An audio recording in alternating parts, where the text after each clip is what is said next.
오늘은 믿음으로 구원의 새로운 길을 여신 예수님이라는 제목으로 말씀 전가하도록 하겠습니다. 우리 제목 같이 한번 해볼까요? 시작. 오늘 본문 좀 굉장히 중요한 본문인데 잘 좀 하나 포인트는 하나입니다. 잘 좀 따라왔으면 좋겠습니다. 예수님께서는 우리를 구원하시기 위해서 이 땅에 오셨습니다. 맞죠, 그죠? 예수님이 우리를 구원하시기 위해서 반드시 해결해야 될 문제가 있는데 그게 뭘까요? 바로 죄의 문제를 해결해야 됩니다.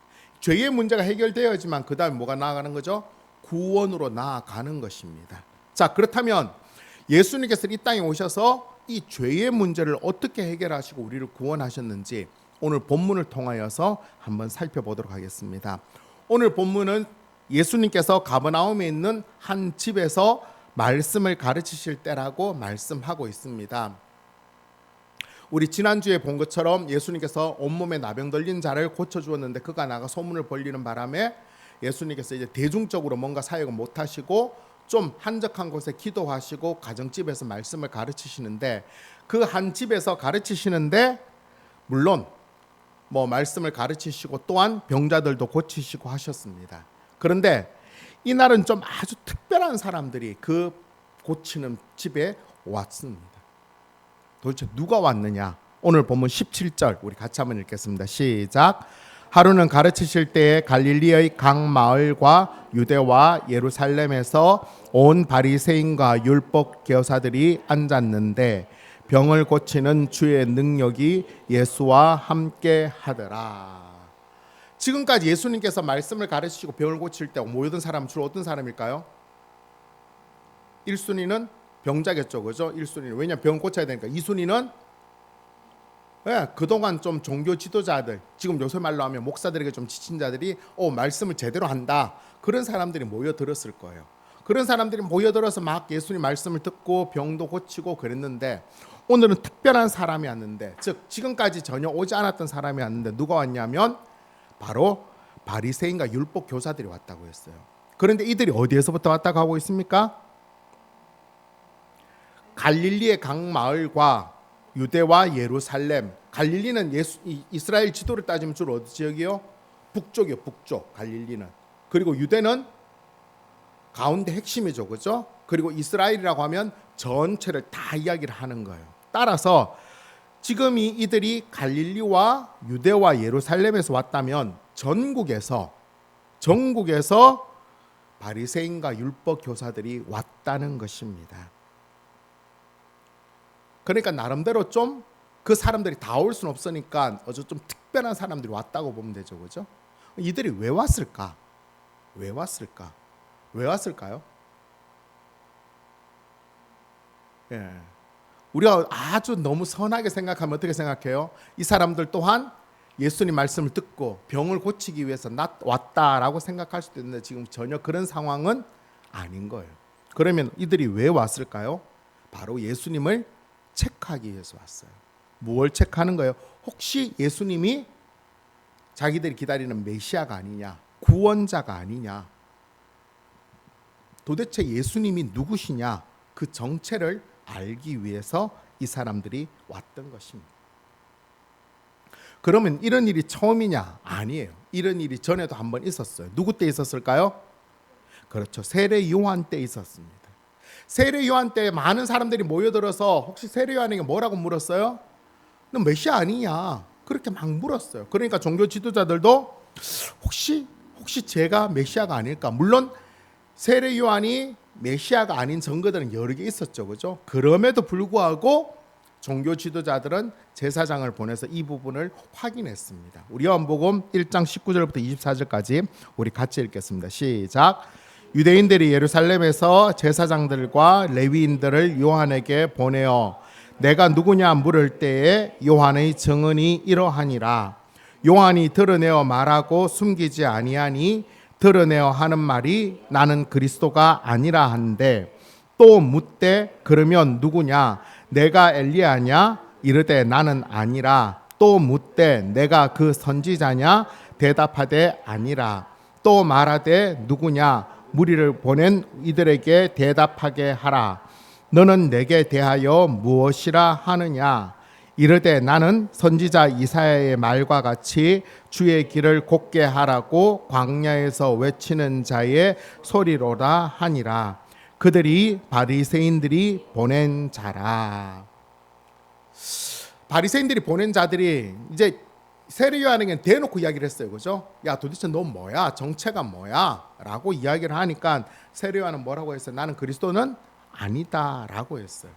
그래서 일단 이 문제는 일단락이 되어졌어요. 아니라고 하니까. 하지만 불과 얼마의 시간이 지나지 않았겠죠. 그죠? 근데 다시 예수님이라는 분이 나타난 거예요. 그런데 이분이 소문이 막 퍼지는데 보통이 아닌 거예요. 기본적으로 뭐 병자들 고치는 건 뭐 보통이고, 그 다음에 뭐 그런 소문도 들렸겠죠. 그죠? 막 그 갈 호수에서 밤새도록 물고기 한 마리도 못 잡았는데 예수님께서 깊은 데로 가라고 하니까 물고기를 잡았는데 막 배가 침몰했어. 물고기 너무 많아서.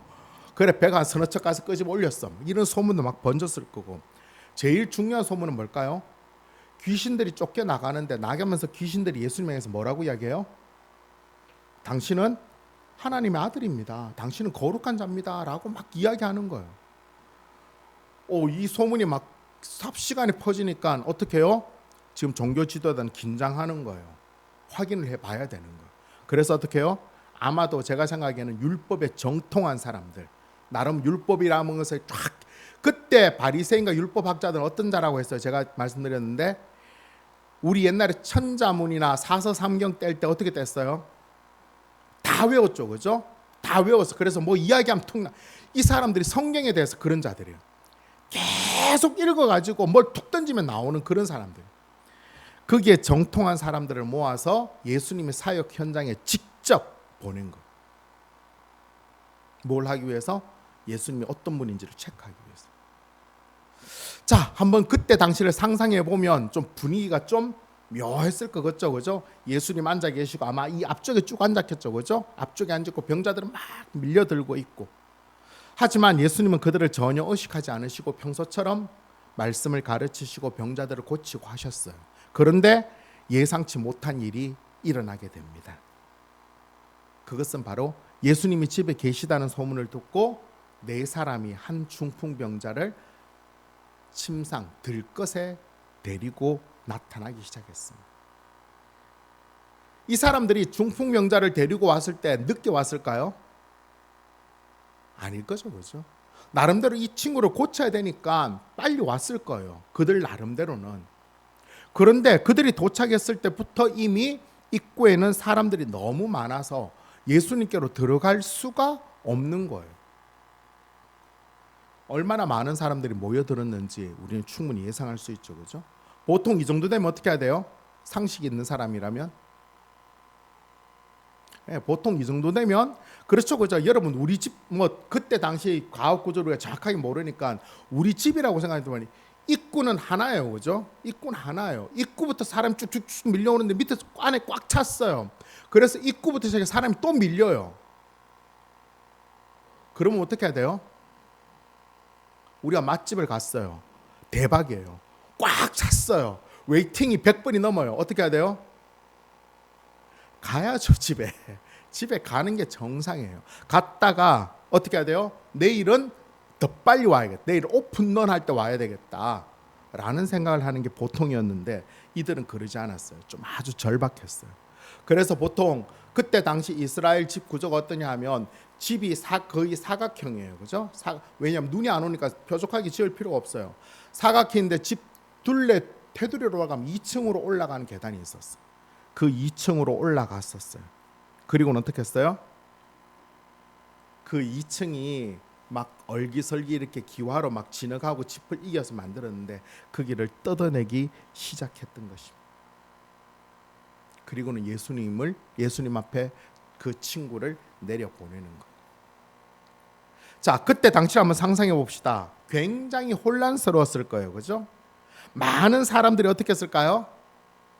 불평하고 소리 질렀겠죠, 그죠? 예수님이 이렇게 말씀을 증거하고 있는데 갑자기 뭐 천장에서 막 쿵쿵쿵거리는 소리 나고 그러면서 먼지가 막 떨어졌겠죠, 그죠? 그 밑에 앉아 있는 사람들도 막 소리를 내면서 짜증을 내면서 큰 소리를 냈어요.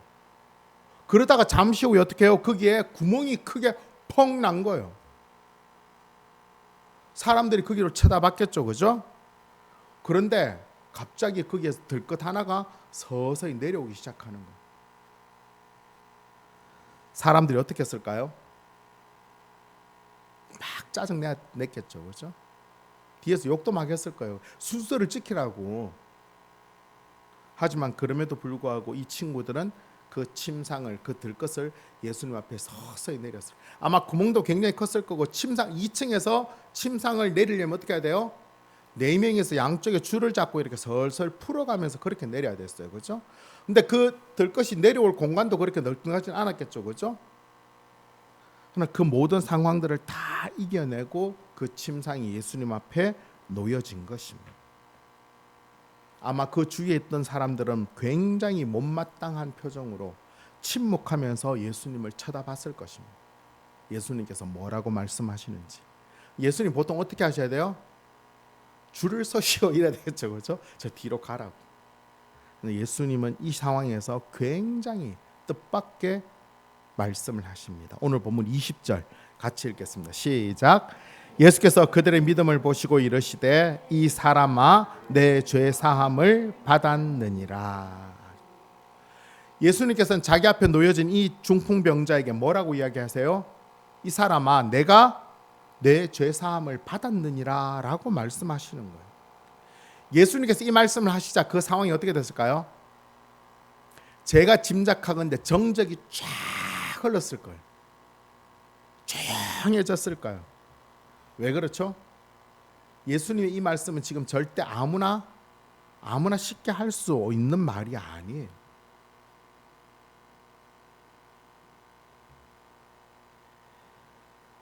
이 말씀은 지금까지 예수님께서 해오셨던 어떤 말과도 다른 결이에요.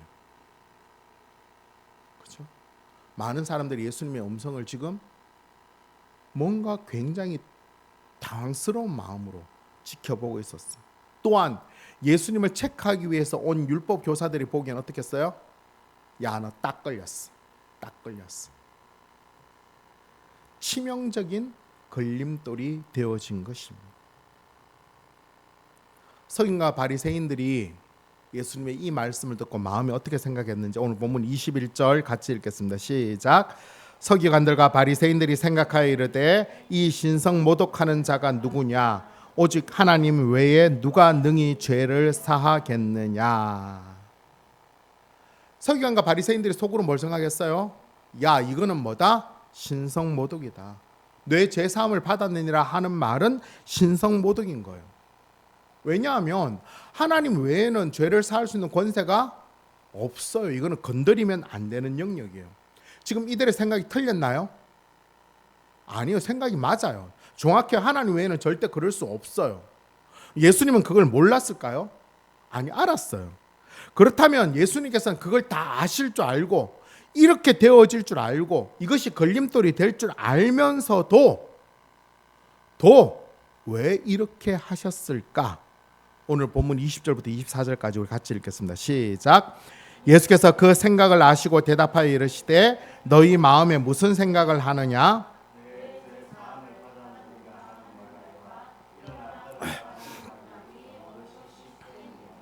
그러나 인자가 땅에서 죄를 사하는 권세가 있는 줄을 너희로 알게 하리라 하시고 중풍병자에게 말씀하시되 내가 내게 이르노니 일어나 내 침상을 가지고 집으로 가라 하시매. 예수님도 다 알고 계시다는 거예요. 그러면서 뭐라고 이야기해요? 내가 내 죄 사함을 받았느니라 하는 말이 일어나 걸어가라 하는 말보다 훨씬 쉬우면서도 훨씬 어려운 말이라는 거예요. 훨씬 쉽다는 건 뭐예요? 내 죄 사함을 받았느니라 하는 말과 일어나 상을 가지고 걸어가라 하는 말, 어느 게 쉬워요? 죄 사함을 받으라 하는 말이 훨씬 쉽죠. 왜? 표가 안 나요. 이거는 일어나 걸어가라 하는 말은 중풍병자가 꼼짝도 못하는 중풍 당장 일어나야 돼요. 이 말이 지켜지냐 안 지켜 확인되는 거예요. 그래서 이게 훨씬 더 쉬워 보여요. 하지만 한 걸음만 더 나아가면 죄 사하는 것은 누구만 해요? 하나님만 하는 거예요. 그 중풍자 일어나는 거는 허준쯤 되면 일으킬 수도 있는 거예요. 그러니까 이 말씀 훨씬 쉬우면서도 훨씬 어려운 말이에요. 그렇죠? 이런 애매모호한 이 말임에도 불구하고 예수님께서는 일어나 걸어가라 하기보다는 내 죄 사함을 받았느니라 라고 말씀하셨다는 거예요. 왜? 그 이유는 뭐라고요? 인자가 예수님께서 이 땅에서 죄를 사하는 권세가 있는 줄을 알게 하기 위함이다 라고 분명한 목적을 말씀하셨어요. 그리고는 어떻게 하세요? 중풍병자에게 명하십니다. 일어나서 침상을 들고 가라고. 그러니까 그 환자가 일어나서 침상을 들고 자기 집으로 돌아갔다라고 말하는 것이 오늘 본문의 내용이에요. 자, 오늘 우리는 이 부분의 가장 중요한 문제, 예수님께서 내 죄 사함을 받았느니라 하는 이 말씀에 대해서 좀 깊이 생각해 볼 것입니다. 예수님께서 내 죄 사함을 받았느니라 라고 말씀하신 것은 예수님을 체크하기 위해서 온 율법에 정통한 종교 지도자들을 향한 굉장한 도발인 겁니다. 이게 도발이라고 좀 느껴지시나요? 쉽게 말하면 죄 사함의 선포로 인하여서 이제 이들과 더불어서 예수님 뭘 하겠다는 거예요? 전면전을 벌이겠다는, 전면전을 벌이겠다는 게 무슨 말이냐 하면 이런 거예요. 예수님이 오시기 전에 그 이스라엘 땅에는 죄의 문제를 해결할 방법이 있었나요, 없었나요? 잘 생각하세요. 예수님이 오시기 전에 그 이스라엘 땅에는 죄의 문제를 해결할 방법이 있었어요, 없었어요? 있었죠. 그죠? 뭐죠 그게? 그렇죠. 그게 제사예요, 제사. 내가 죄를 지었어요. 어떻게 하면 돼요? 그 죄에 합당한 제물을 골라요. 뭐 제가 거짓말했어요. 그러면 뭐 하면 돼요? 비둘기 정도 잡고, 제가 돈을 좀 많이 훔쳤어요. 한 2억 정도 훔쳤어요. 그러면 어떻게 해야 돼요? 양 한 마리 잡고, 내가 사람 하나 죽였어요. 그러면 소 한 마리 잡고 성전에 가는 거예요. 성전에 가면 제사장 앞에 가서 내가 이런 죄를 지었습니다 라고 하면 제사장이 뭐라고 해요?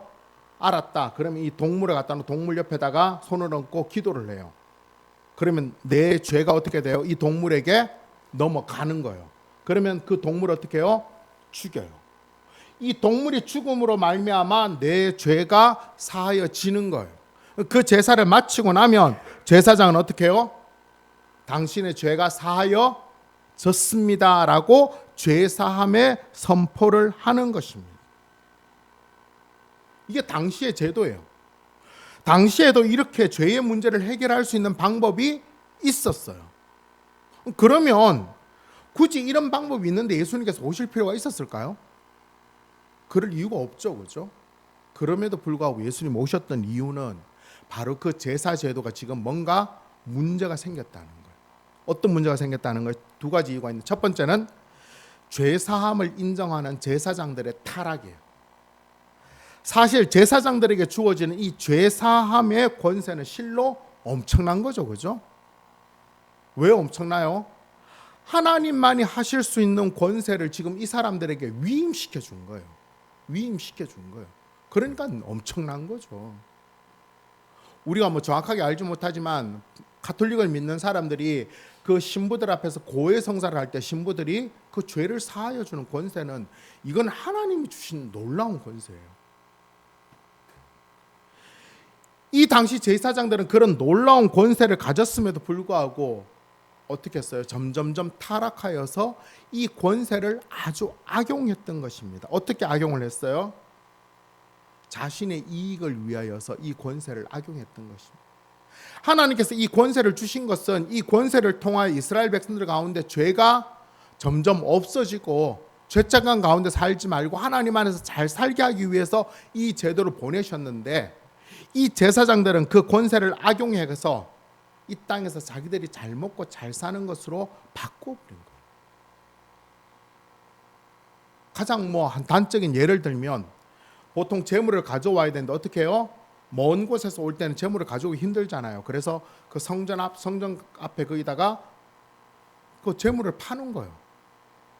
재물을 파는 사람과 제사장들이 결탁을 하는 거예요. 우리 저번에 말라기 할 때 다 봤죠, 그죠? 나쁜 거 갖고 와도 그냥 잡아주는 거예요. 예수님께서는 이런 성전을 향해서 어떻게 질책하셨나요? 기도하는 내 아버지의 집이 강도의 소굴이 됐다라고 이야기합니다. 더 이상 그들의 삶으로서 뭔가 이 제사장들의 타락으로 이 죄의 문제를 해결할 수가 없었던 거예요. 또 둘째로 나아가서 이 죄사함의 문제를 율법과 계명의 준수로 바꾸어 버렸어요. 이 말이 무슨 말이냐면 지금 율법에 죄가 구약이 가득 나오잖아요. 그죠? 그런데 이 율법이 뭔지를 정확하게 모르니까 정확하게 죄가 뭔지를 잘 모르는 거예요. 그래서 율법학자와 종교 지도자들이 모여서 이 율법과 계명을 잘 준수하기 위해서 몇백 개의 조항들로 만들었어요. 근데 그 조항이 전부가 아니잖아요. 그죠?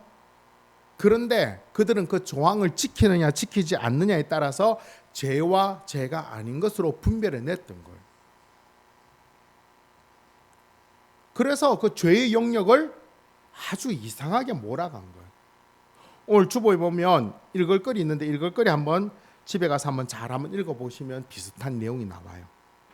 또한 마가복음 10장에 보면 한 사람이 예수님께 와서 묻습니다. 예수님, 내가 어떻게 하면 영생을 얻습니까? 라고 물으니까 예수님께서 뭐 부모를 공경해라, 뭐 십계명을 쭉 이야기를 해요. 그리고 율법을 지켜라 라고 하니까 그 친구가 뭐라고 이야기해요? 제가 그것은 어려서부터 다 지켰습니다라고. 자, 율법을 다 지켰다는 게 말이 되나요? 율법을 다 지켰다는 것은 곧 다르게 표현하면 뭐예요? 나는 죄가 없다는 거였죠. 나는 의롭게 되었다는 거예요. 그럼에도 불구하고 이 사람은 지금 뭘 해결 못해요? 영생이라는 문제가 해결이 안 되는 거예요. 그러면 당시 종교 지도를 통한 이 죄의 문제의 해결이 지금 문제가 많다는 거예요. 죄의 문제를 왜곡시켜 놓은 거죠. 더 이상 이들을 인하여서 죄의 문제를 해결할 수는 없었던 것입니다. 그래서 예수님께서 직접 그 죄의 문제를 해결하기 위해서 이 땅에 오셨습니다.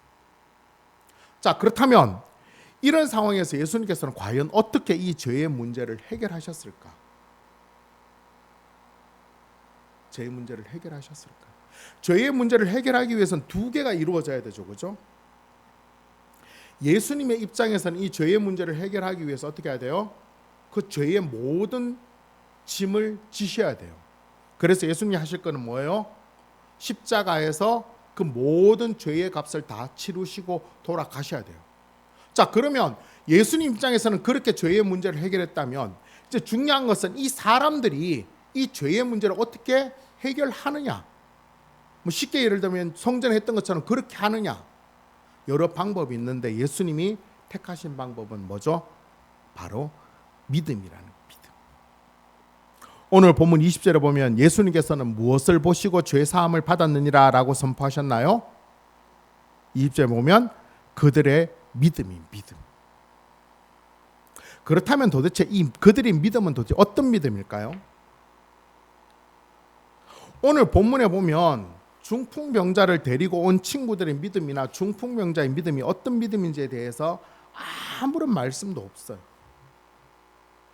물론 뭐 여기서 많은 설교를 하죠. 뭐 적극적인 믿음이다, 뭐 뛰어넘는 믿음이다, 뭐 여러 개를 이야기하셨는데 사실은 그게 중요한 건 아닌 것 같아요. 그런데 참 묘한 것은 오늘 본문이 굉장히 중요한 본문이라서 마태도 기록했고 마가도 기록했고 누가도 기록했고 동일하게. 그런데 세 명 다 기록하면서도 이들의 믿음에 대하여서는 아무런 말도 설명이 없어요. 그냥 그들의 믿음이다라고 이야기하는 거예요. 그러면 도대체 예수님께서 보신 이들의 믿음은 어떤 믿음일까요? 우리는 알 수 없어요. 하지만 한 가지 분명하게 알 수 있는 것은 뭐죠? 그들의 믿음 하나는 예수님께로 나아가면 산다. 예수님께로 나아가면 고친다. 예수님께로 나아가 예수님에게만 길이 있다라는 그 믿음인 거예요. 중풍병자와 4명의 친구들이 어떻게 해서든지 예수님께로 가면 나을 수 있고 살 수 있다는 그 믿음으로 그들을 가로막고 있는 장애들을 다 헤쳐나가면서 예수님께 나아갔던 것입니다. 그 믿음이 중풍병자의 죄를 사함받게 만들었고 나아가 중풍병을 치료하게 하였던 것입니다. 여기서 우리가 정말 잘 알아야 돼요. 누가가 오늘 말씀을 통하여서 예수님을 믿지 않는 자들과 앞으로 예수님 믿어야 할 자들에게 꼭 전하고 싶었던 가장 중요한 포인트는 뭐예요? 누군가 예수님께 나아가려고 하면 모두 다 막 2층이나 지붕을 뜯어야 되는 그런 믿음이 있어야 된다는 걸 알려주는 걸까요? 예수님께 나아가기 위해서는 막 새벽부터 움직여야 되고 막 다른 사람 피해도 돌아보지 않고 막 이런 걸 지금 강조하는 걸까요? 아니에요. 강조했던 건 뭘까요? 오직 하나만 있으면 된다는 거예요. 그 하나는 뭐예요? 예수님 믿으면 구원받는다. 예수님 앞에 나가면 된다. 이것 하나밖에 없었던 거예요. 누구든지 예수님을 믿으면 구제사함을 얻고 누구든지 예수님을 믿으면 구원을 받을 수 있다는 이 진리를 지금 나타내게 하기 위함인 것입니다. 어쩌면 아주 특별하지 않는 예수님을 믿는 그 믿음이 죄사함의 권세가 있고 구원의 은혜가 있다는 것을 지금 강조하기 위한 것입니다. 오늘 우리는 이걸 기억해야 되는 것이 이걸. 우리가 받은 구원도 이런 거예요. 우리의 믿음이 뭐 대단해서 구원을 받았나요? 아니에요. 우리도 그냥 이거 하나밖에 없었던 거예요. 예수님 앞에 나가면 살고 예수님만 믿으면 구원받는다는 이 하나의 구원의 진리, 이거 외에는 없었던 것입니다. 이 구원이 얼마나 단순하면서도 굉장한 믿음이었는지 우리 요한복음 3장 14절부터 16절까지 우리 같이 한번 보겠습니다. 시작. 모세가 광야에서 뱀을 든 것 같이 인자도 들려야 하리니 이는 그를 믿는 자마다 영생을 얻게 하려 하심이니라. 하나님이 세상을 이처럼 사랑하사 독생자를 주셨으니 이는 그를 믿는 자마다 멸망하지 않고 영생을 얻게 하려 하심이라. 아멘. 하나님께서는 예수님을 믿는 자마다 멸망치 않고 구원을 주시기 위해서 이 독생자를 세상에 보내셨다라고 하고 있어요. 예수님 구원받을 수 있는 길은 뭐예요? 믿는 자, 믿는 자. 예수님을 믿으면 구원을 받는다는 그 믿음을 설명하기 위하여서 이 요한은 어떤 부분을 지금 비유로 하고 있나요? 모세가 광야에서 뱀을 든 것 같이 이야기하고 있어요. 이 사건이 뭐냐 하면 민수기 21장에 나오는 내용인데 이스라엘 백성들이 출애굽을 했어요. 출애굽 이후에 40년 동안 광야 생활이 어떨 것 같아서요? 네, 결코 쉽지가 않아요. 낮에는 엄청 높은 더위와 밤에는 혹독한 추위가 그들에게 기다려 있고 또 봐도 뭐만 있어요? 모래밖에 없어요. 또 산도 있고 돌멩이밖에 생명력이라는 거 찾아보기가 어려워요. 또 한두 명도 아니잖아요. 200만 명이에요. 먹는 것, 마시는 것, 뭐 하는 너무너무 힘들었어. 그럼에도 불구하고 하나님께서는 그 기간들을 통하여 하나님을 의지하고 하나님만 바라볼 수 있는 것들을 훈련하는 과정이었는데 이스라엘 백성들은 그런 하나님을 원망했어. 모세도 원망했어. 그들의 불평이 너무 크자 하나님께서는 그들을 돌이키기 위하여서 이들에게 불뱀을 보내셨어. 왜냐하면 그들은 끊임없이 하나님께 뭐라고 했어요? 왜 우리를 애굽에서 불러냈냐? 왜 가만히 잘 있는 우리를 생고생시키느냐? 계속 이러니까 그들을 돌이켜서 불뱀을 보내셨어요. 그 불뱀으로 인해서 많은 자들이 죽게 돼요. 막 죽임을 당하는 거. 금방 막 뱀이 막 거의 독사 수준이 물면 막 퉁퉁 부으면서 막 죽는 거예요. 그것을 모세가 봤어요. 모세가 어떻게 했어요? 하나님께 기도했어요. 하나님 제발 그러지 말라고. 제발 고쳐달라고. 그래서 하나님께서 알았다. 저 뱀 모양의 형상을 노수로 만들어서 장대에 높이 세우고 이야기해라. 뭐라고요? 저 뱀을 보는 자마다 살 수 있다라. 모세가 얼마나 빨리 뱀을 만들어서 얼마나 장대를 높이 세우고 사람들의 큰 소리 이야기했을까요? 야 빨리 봐 살아. 불뱀에 밀린 모든 자들이 다 살았을까요? 네, 저는 그런 생각이 안 들어요. 아마 다 살았으면 성경에 그 밑에 한 줄이 포함됐겠죠, 그죠? 그 다 살았다. 근데 그런 말씀이 없어요. 아마 제 생각에는 엄청 많은 자들이 죽었을 거예요. 왜 그럴까요? 그거 본다고 살아? 그거 본다고 살아? 지금 아파 죽겠는데, 힘들어 죽겠는데, 그걸 왜 봐? 차라리 그냥 치료해줘. 온갖 변명으로 그들은 찾아보지 않았을 것입니다. 하지만 단순히 그 말 한마디를 믿고 그 노뱀을 쳐다본 자는 다 살았습니다. 그게 예수님을 믿는 믿음이에요. 그게 구원받는 믿음이에요. 너무 단순하잖아요. 그게 잘 안 되는 거죠. 예수님께서 주시고자 하시는 구원도 마찬가지입니다. 누구든 예수님을 믿으면 구원을 받고 영생을 얻고 심판을 받지 않는다는 그 말씀, 그것만 믿으면 되는 거예요. 그러면 구원을 받는 것입니다. 그러면 더 이상 우리가 지은 죄를 사함받기 위해서 더 이상 수많은 동물들의 제사를 지내지 않아도 되는 거예요. 왜? 예수님께서 우리 모든 죄를 다 지시고 우리 모든 그 죄를 직접 몸에 안으시고 십자가에 직접 죽으셨기 때문에. 그리고 예수님을 믿는 자는 누구든지 구원을 받을 수 있는 그 새로운 길을 열어주셨던 것입니다. 그 은혜로 말미암아 오늘 우리가 이렇게 구원을 받고 하나님의 자녀가 되었고 예배를 드릴 수 있게 되는 것입니다. 이 사랑이 좀 느껴지시나요? 이 믿음이 어떤 믿음인지 좀 느껴지시나요? 우리가 이 사랑과 이 은혜를 생각한다면 이번 한 주간 우리를 구원하시기 위해서 죄의 값을 대신 치르시고 죽으신 그 예수님의 은혜에 대해서 좀 감사하는 삶을 살았으면 좋겠습니다. 또한 우리를 구원하기 위해 예수님을 보내신 그 하나님의 사랑에 대해서도 감사하는 삶을 삽시다.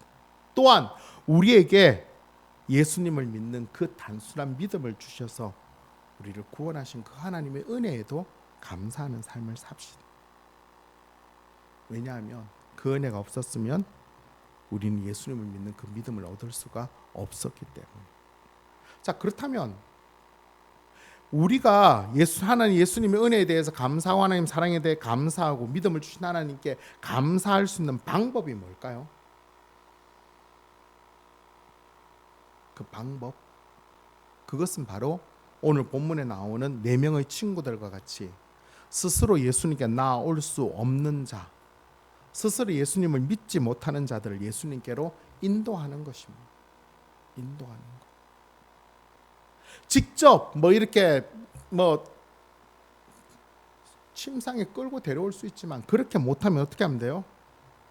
최소한 그들에게 예수님 사랑을 알려주고, 그것도 안 되면 그들을 위해서 기도하는 것부터 시작하면 돼요. 왜 그렇죠? 우리가 그들을 위해서 기도하면 예수님이 듣고 계시기 때문에, 그리고 예수님이 응답해 주시기 때문입니다. 다시 새로 기도하면 돼요. 기도하고 하나님께서 역사해 달라라고, 은혜를 베풀어 달라라고, 그렇게 기도하면 그 일을 반드시 이루실 줄 믿습니다. 그리고 우리가 할 수 있는 대로 모든 방법을 동원해서 예수님을 소개하고 알려주고 예수님께로 인도하는 것, 그것이 우리에게 그 단순한 믿음으로 예수님을 믿게 하신 그 구원의 은혜에 대해서 감사하는 삶을 사는 것.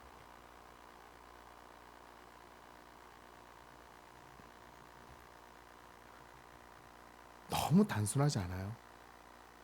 그럼 우리 그렇게 생각하잖아요. 야, 그건 너무 단순해서 그래서 예수님 못 믿는 사람, 못 믿는 사람 너무 많아요. 그래서 우리가 그 일을 나타내야 되는 것입니다. 그 사랑에 합당한 삶을 사는 것입니다. 이번 한 주간 우리가 기도해야 되고 우리가 인도해야 될 그 사람, 우리가 인도했기 때문에 구원받는 게 아니라 구원받았기 때문에 인도해야 될 그 사람, 그 사람을 위해서 기도하고 예수님의 사랑을 나타내고 예수님을 알려줌으로 말미암아 우리를 통해서 더욱더 하나님께 영광을 돌리는 그런 삶을 사는 저와 여러분 될 수 있기를 간절히 바랍니다. 아멘. 말씀 맺도록 하겠습니다. 오늘 설교 제목이 기억나시나요? 뭐죠? 믿음으로 구원의 새로운 길을 여신 예수님. 이 길을 열기 위해서 어떤 일이 벌어졌나요? 예수님께서는 허물과 죄를 죽은 우리를 구원하시기 위해서 이 땅에 오셨습니다. 우리를 죄를 대신 그 죄의 문제를 해결하기 위해서 십자가에 그 몸을 내어 주심으로 우리를 대신해서 죽으셨습니다. 그리고 부활하셨습니다. 그리고는 어떻게 하셨죠? 이제는 동물을 죽여 죄 사함을 받는 길이 아닌 예수님을 믿는 믿음으로 죄 사함의 문제를 해결하고 구원받을 수 있는 새로운 길을 열어 주셨습니다. 그렇다면 이 새로운 길을 열어 주신 이유가 그냥 구원받았다 그 하나뿐인가요? 아니, 더 놀라운 일이 있어요. 로마서 5장 8절부터 11절까지 같이 읽겠습니다. 시작. 우리가 아직 죄인 되었을 때에 그리스도께서 우리를 위하여 죽으심으로 하나님께서 우리에 대한 자기의 사랑을 확증하셨느니라. 그러면 이제 우리가 그의 피로 말미암아 의롭다 하심을 받았으니 더욱 그로 말미암아 진노하심에서 구원을 받을 것이니 곧 우리가 원수 되었을 때에 그의 아들로 죽음으로 말미암아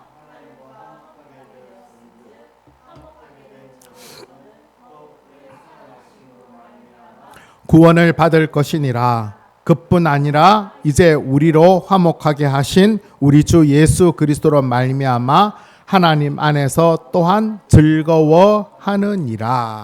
아멘. 그 예수님 믿음으로 말미암아 새로운 난길로 구원을 얻었어요. 그게 전부라고 해요.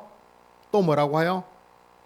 주어진 은혜가 예수님으로 말미암아 하나님과 화목하게 되었다는 거. 화목하게 되었다는 거. 그럼 어떻게 해야 돼? 이 화목한 삶을 살아야 되는 거죠. 오늘 본문에 보면 예수님께 나와 제사함을 얻고 고침을 받은 중풍병자가 어떻게 하면 집으로 돌아갔다고 하고 있습니까? 하나님께 영광을 돌리며 자신의 집으로 돌아갔다는 거예요. 그리고 그 주변에서 이 놀라운 역사를 본 자들도 하나님께 영광을 돌렸다는 거예요. 하나님께 영광을 돌리는 삶은 어떤 거예요? 쉽게 말하면 하나님과 함께 화목하는 삶을 사는 거예요. 좀 다르게 표현하면 하나님과 동행하면서 하나님과 함께 내 일상을 함께 사는 것입니다. 나에게 그런 믿음을 주시고 새로운 그 구원의 길을 걷게 해주셔서 감사하다라고. 또한 사람들에게 그것을 나타내고 그것들을 드러내면서 그래서 하나님과 함께 사는 거예요. 그게 바로 하나님께 영광 돌리며 사는 것입니다. 또한 나아가서 그 사랑을 알지 못하고 그 구원을 알지 못하는 자들에게 중풍병자의 4명의 친구들과 같이 어떻게든 예수님께로 데리고 오는 거예요. 어떤 것 하나, 믿음 하나 예수님께로 데려가면 구원받는다고. 예수님께 데려가는 방법은 직접 몸으로 끌고 오는 것도 있지만 뭐 하면 되는 거예요? 기도해가지고 드리면 돼요. 예수님 저 사람 있잖아요. 저 사람 기도해. 저 사람 구원받아야 돼요. 우리가 기도할 수 없는 엄청난 많은 제약들이 그 가운데 있어요. 피곤하기도 하고 그래갖고는 뭐가 안 될 것 같기도 하고 답답하기도 하고 시간도 많이 도무지 안 될 것 같지만 어떻게 하면 돼요? 지붕을 뚫고서라도 하면 돼요. 그냥 길 가면서 기도하면 되고 집에서도 하면 되고 생각날 때마다 하면 돼요. 그러면 예수님께서 역사해 주시는 것입니다. 그냥 우리는 그 믿음 하나만 소유하면 돼요. 예수님께 데려가면 살 수 있고 예수님께 데려가면 구원받을 수 있고 예수님께 나타내기만 하면 된다는 그 믿음. 그것 하나만 붙잡으면 우리는 이 세상에서 어떤 사람들보다 더 분명하게 살아갈 수 있게 되는, 하나님의 사람으로 살아갈 수 있게 되는 것입니다. 이번 한 주간 그 분명한 사실, 너무 단순해서 세상 사람이 인정하지 않는 이 분명한 진리, 이 약속과 이 진리를 분명히 부여잡고 우리에게 주어진 이 놀라운 구원의 삶을 풍성히 누리며 하나님을 영화롭게 하고 하나님과 함께 화목하는 삶을 사는 그런 저와 여러분 되시기를 예수님의 이름으로 축원합니다. 아멘. 오늘 말씀을 생각